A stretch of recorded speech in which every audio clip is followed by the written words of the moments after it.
Hello everyone, this is Lavanya from 2nd ECEC, having roll number 19BQ1804F0.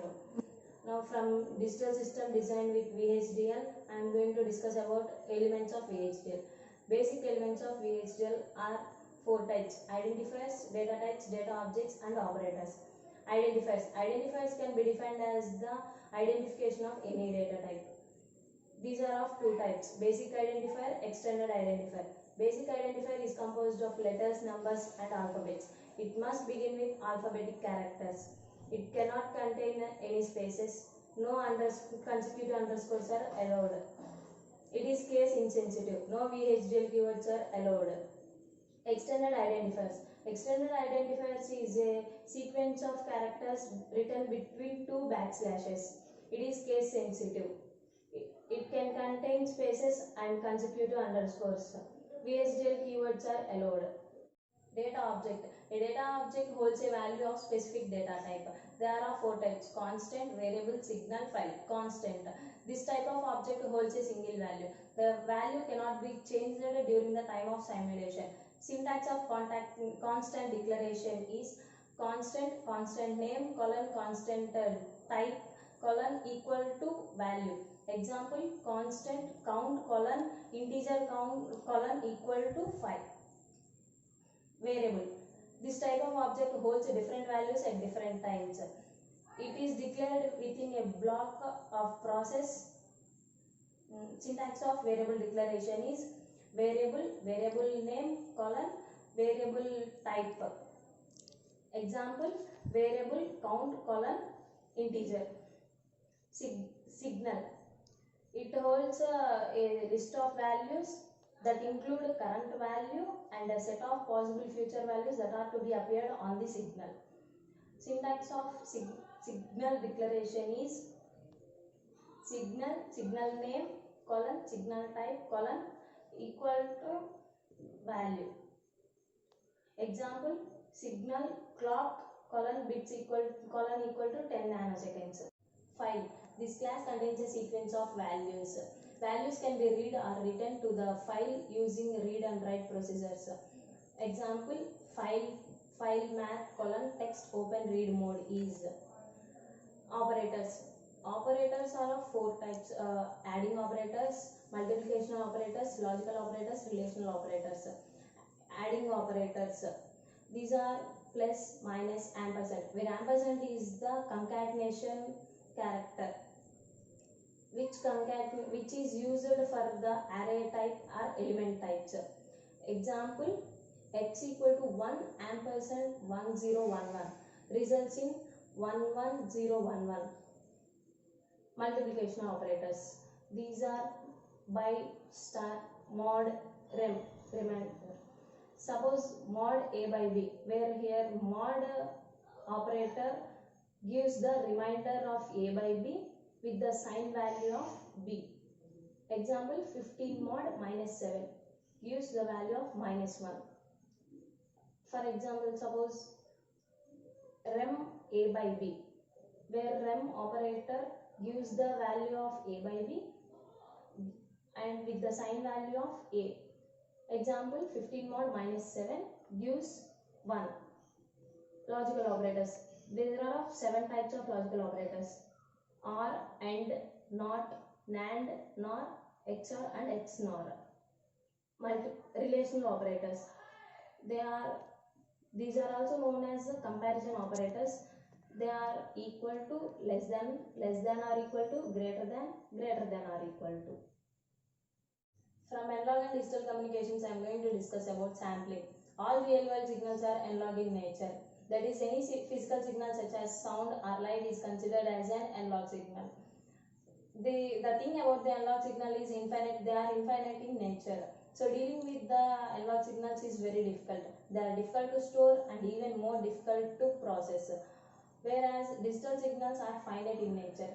So analog signals are converted to digital signals by using the process of sampling.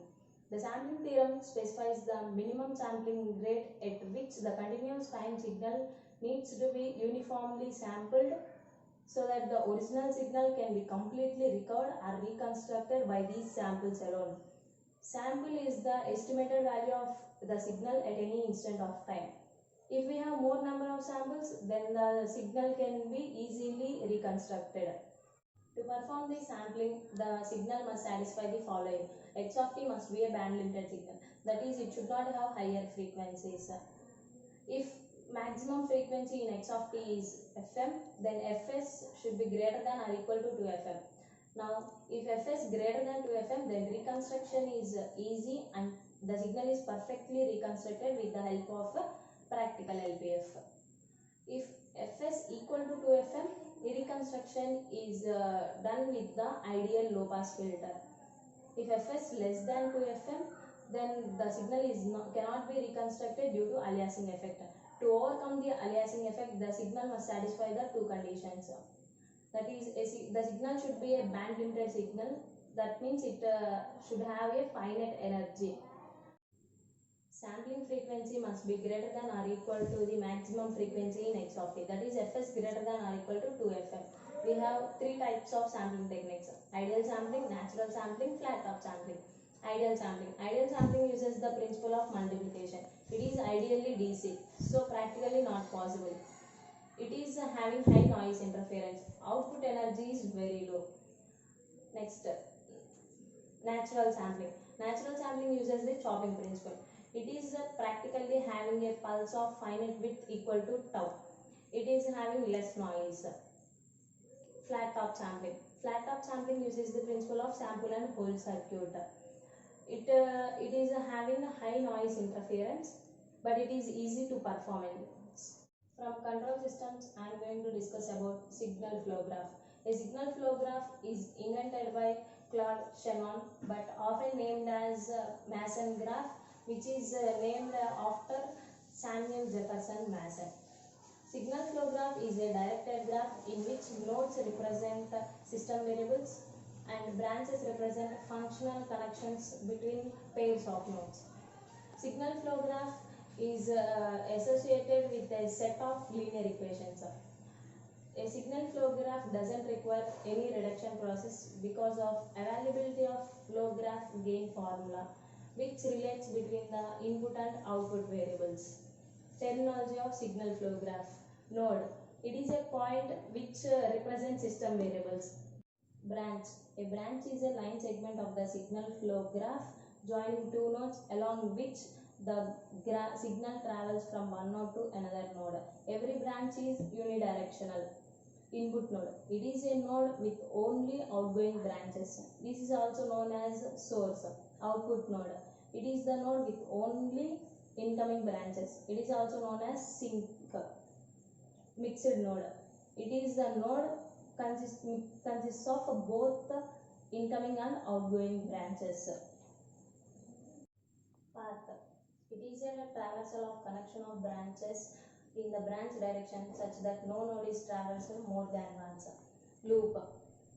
It is a path which originates and terminates at the same node. Path gain.